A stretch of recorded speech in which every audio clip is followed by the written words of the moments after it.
For every 6 poorest Squid Game players drowning in debt, there's another 6 who were born with wealth, privilege, or opportunity. And today, we're comparing them all. And the final rich player is someone you'd never expect. But first up, Yang Deoxu, whose swagger looked rich. But what was really sitting in his bank account?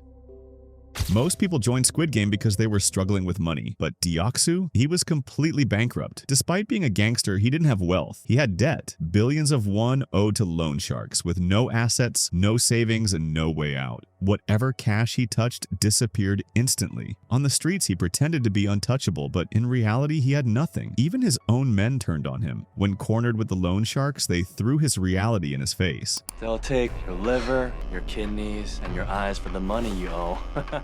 That wasn't a threat. It was the price tag on his body. His poverty was so extreme that death was already waiting for him outside the games. Creditors weren't calling him. They were hunting him. Every second of his life was borrowed time. That's why the Squid Game wasn't just a chance for him. It was his only escape. In the real world, he was guaranteed to lose. In here, he at least had a shot at survival. So what was the actual number on Deoxu's debt? The show never says exactly, but the way his gang wanted him dead instead of repayment suggests a monstrous figure, likely in the range of 3 to 5 billion won. Deoxu's story shows a brutal truth. Poverty doesn't always look weak. Sometimes it wears the mask of power, but underneath it's just emptiness. He wasn't a rich gangster. He was one of the poorest players of all. If Jong Deoxu was the face of poverty, next player was the picture of wealth.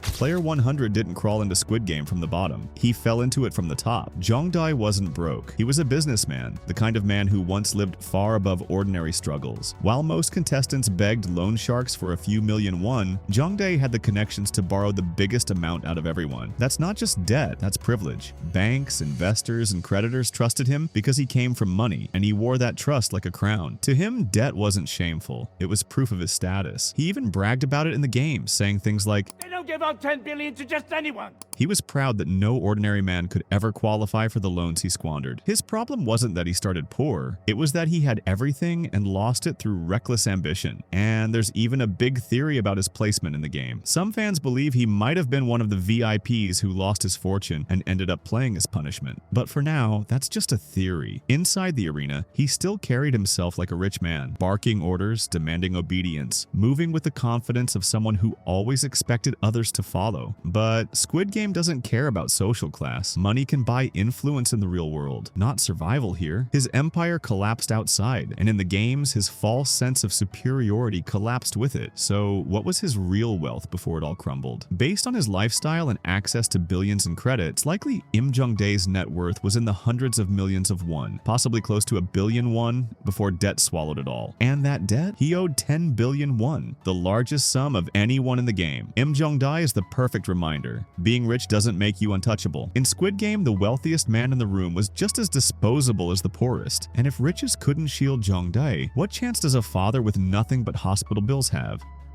Park Guong Seak, player 246. Unlike others who chased greed, he only chased time for his daughter's life. Guong Seak lived modestly. Born in 1981, he graduated from Myeonggan University, worked as an art teacher, and later painted portraits at Seoul Land Amusement Park. He wasn't rich, but he managed. That changed when his wife passed away, leaving him a single father. And when his daughter, Na-yeon, was diagnosed with recurring blood cancer, every paycheck vanished into medical bills. While some players dreamed of penthouses and cars, Guong Seak dreamed of affording another hospital stay. His wealth wasn't measured in assets, it was measured in debt. Insurance ran out, treatment costs skyrocketed, and he slipped deeper into poverty with every prescription and procedure. Doctors offered one last hope, an experimental treatment he couldn't afford. That's when Squid Game became his only option. For Guong Seak, it wasn't about luxury, it was about survival. Inside the arena, every step he took was powered by his daughter's face. He fought, he hid, he even faked his own death just to last another round. If you want to live, do as I say.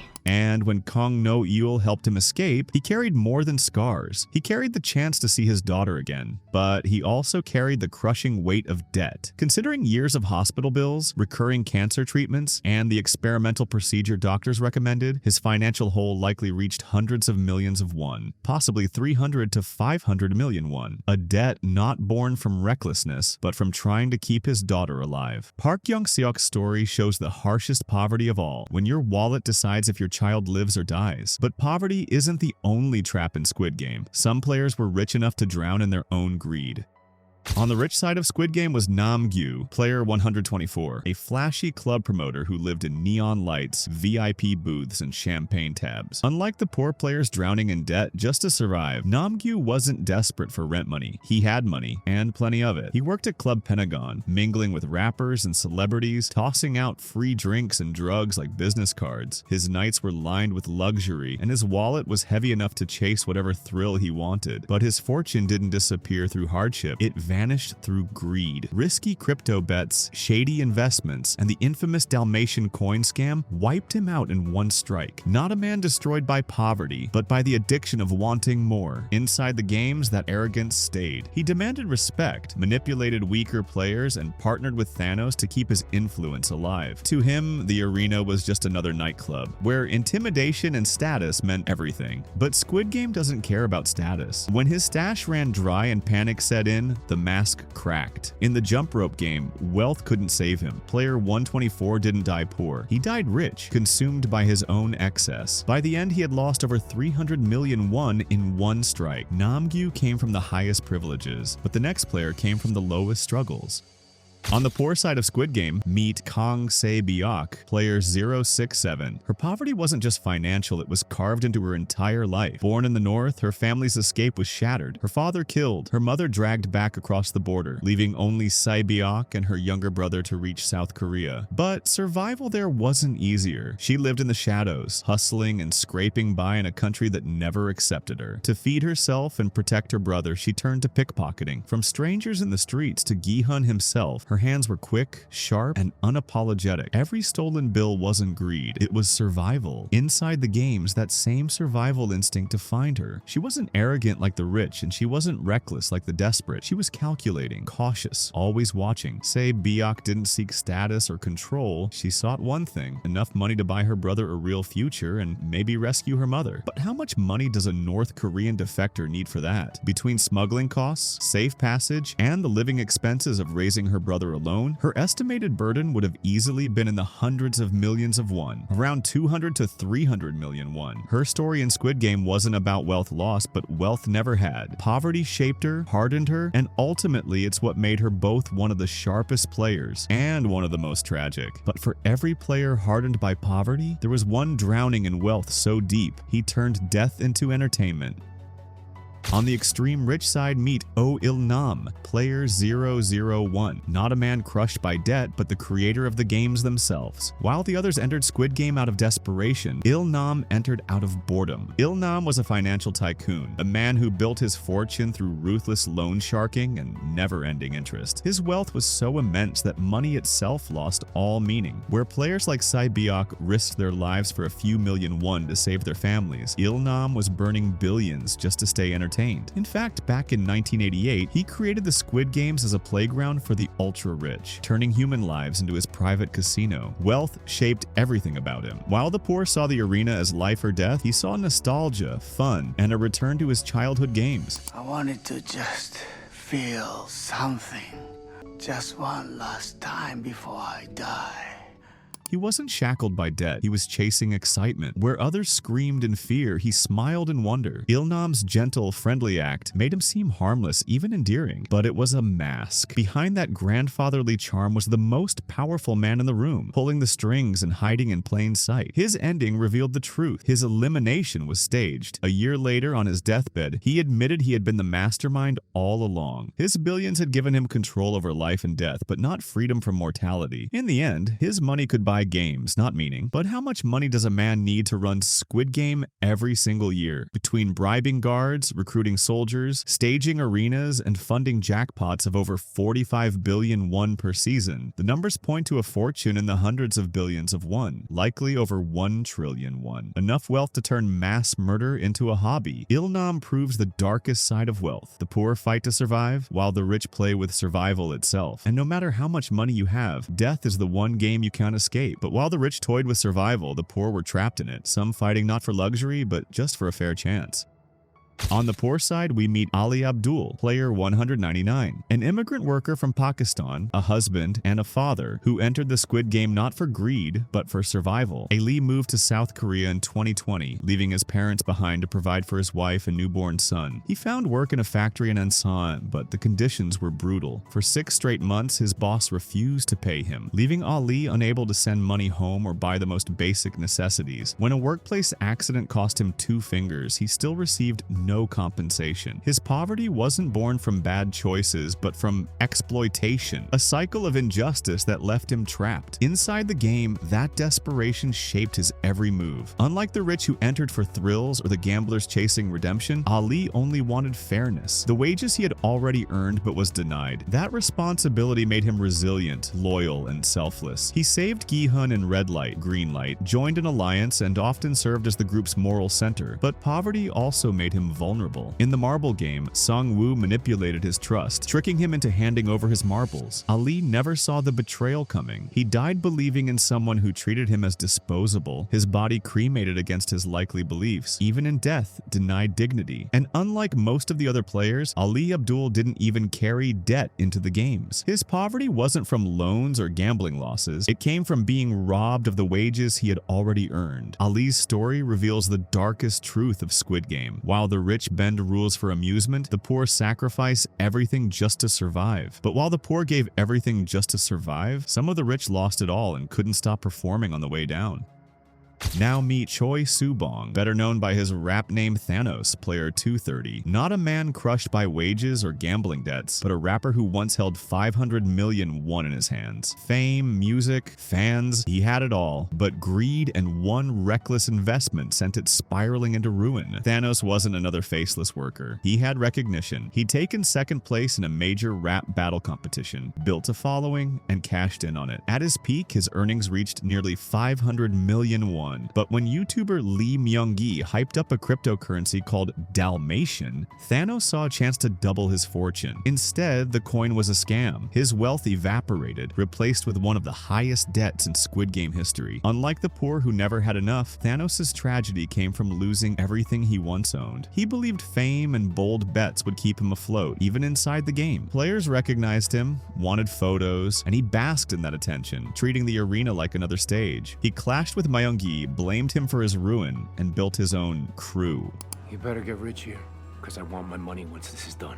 Loud, brash, erratic. He was performer and aggressor rolled into one. But behind the swagger was desperation, the belief that winning was his only redemption. In the end, arrogance consumed him. His rivalry with Myung-gi ended in a bathroom fight where Thanos bled out, fame and fortune long gone. Thanos' fall proves wealth can vanish faster than poverty itself, and pride makes the landing even harder. In fact, his downfall came with a number, 1.19 billion won in debt, a crushing total that made him one of the most indebted players in the entire game. Thanos lost everything chasing glory, but the next players never had glory to begin with. For them, poverty was the only stage.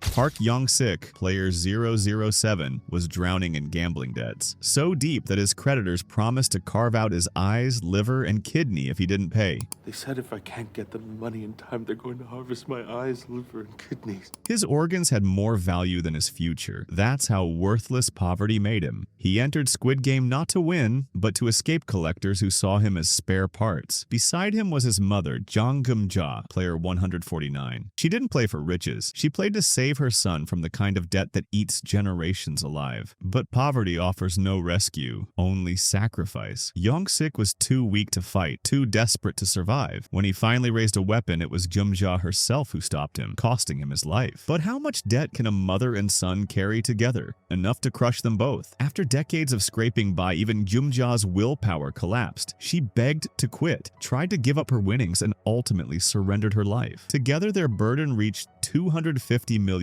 won. Yong Sick was destroyed by debt. Dai was destroyed by sacrifice. Together, they are Squid Game's rawest definition of poor. Not just broken money, broken hope. But where poverty ends, privilege begins. And in Squid Game, wealth comes with a different kind of price tag.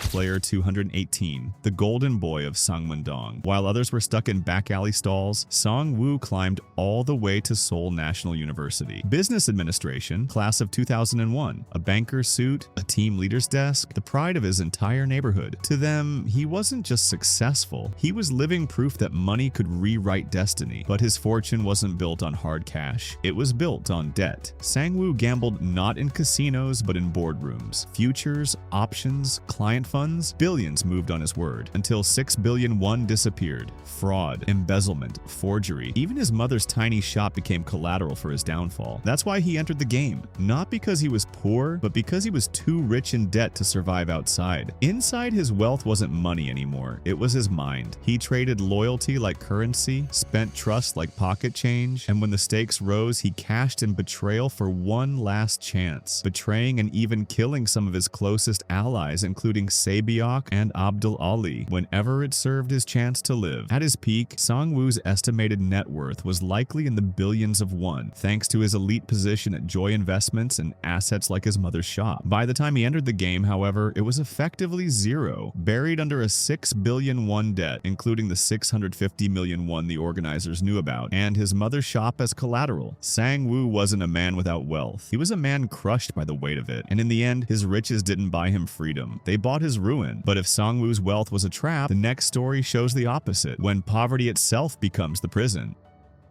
Siongi Hun, player 456, might have won 45.6 billion won in the Squid Game, but when it came to real life, he was the very definition of broke. Born in Sangmun-dong in 1974, Gi-hun grew up in a poor household, clinging to his childhood friend Cho Sang-woo for hope. As an adult, he spent 16 years at Dragon Motors until layoffs crushed his career. That same day, a co-worker died in protest, and his daughter Ga-young was born. He tried to bounce back, opening a fried chicken shop and a snack bar. Both collapsed. His marriage ended, his wife remarried, and worst of all, Gi-hun lost custody of his daughter. By 2020, Gi-hun was buried in more than 400 million won of debt to banks and loan sharks, living again with his aging mother. Instead of rebuilding, he gambled it away. On Ga-young's birthday, he stole money from his mom, won big on horse racing, and lost everything within hours. As Sae-byeok, a pickpocket, stole his money. The only gift he could give his daughter was a claw machine toy gun and some street food. That's when the Squid Game found him. With hospital bills piling up and his daughter about to leave for America, Gi-hun had nothing left to lose. He became player 456, a man so poor, buried under 400 million won in debt before the games, that the only way out was to gamble his life. By the time he won, his net worth skyrocketed to 45.6 billion won, a surreal reversal from destitution to instant wealth. But from drowning in debt to drowning in money, the next player shows what happens when wealth isn't earned, it's inherited. And now, the most bizarre, rich contestant in Squid Game history, player 222, a literal newborn baby who somehow walks away with billions. Born inside the arena during hide and seek, she didn't fight for scraps like the others. From day one, VIPs debated her life like entertainment, and the frontman made sure she was worth keeping. No debts, no struggle, just guaranteed survival. While players bled for a chance at the prize, she was carried like treasure. Gi-hun became her personal bodyguard. Junhee sacrificed herself, and by the final game, everyone else had already chosen her victory. She leaves the arena not even a month old, but already a billionaire clutching 45.6 billion won without lifting a finger. And if you thought that was wild, wait until you see who made the cut as the best and worst Squid Game players of all time. Click the video on screen to find out.